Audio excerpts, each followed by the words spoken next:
আসসালামু আলাইকুম রাহমাতুল্লাহ। আজ 12ই শাওয়াল 1446 হিজরি, 28শে চৈত্র 1431 বঙ্গাব্দ, বসন্তকাল। 11ই এপ্রিল 2025 ইং শুক্রবার।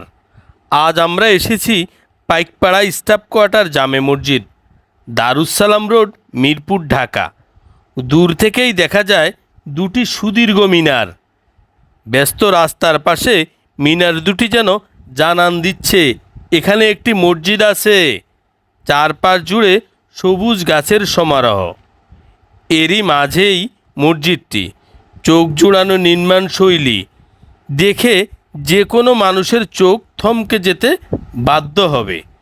রাজধানীর Mirpur answer camp bus stand থেকে একটু সামনে এগুলেই এই মসজিদ ভবন। গণপূর্ত বিভাগের জায়গায় কুয়েত সরকারের অর্থায়নে KJRC Kuwait joint relief committee মসজিদটি নির্মাণ করেছেন। 2011 সালে নির্মাণ কাজের ভিত্তিপ্রস্তর স্থাপন করেন সাবেক রাষ্ট্রপতি জিল্লুর রহমান। এই জায়গায় পূর্বে একতলা একটি মসজিদ ছিল। তখন প্রায় 1000 মুসল্লি নামাজ আদায় করতে পারতেন।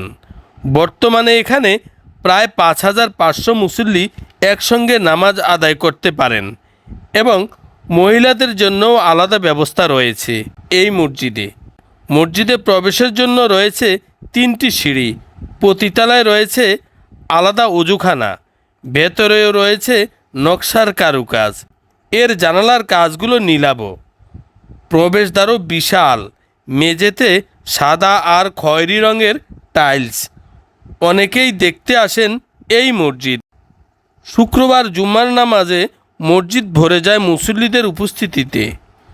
বাংলাদেশ ও কুয়েতের ভ্রাতৃত্ব ও বন্ধুত্বপূর্ণ সম্পর্কের নিদর্শন এই মসজিদ।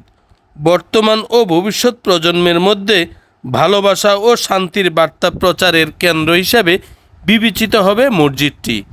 আমরা আজ এই মসজিদে জুমার নামাজ আদায় করলাম এবং আপনাদের মসজিদটি দেখানোর চেষ্টা করছি মাত্র।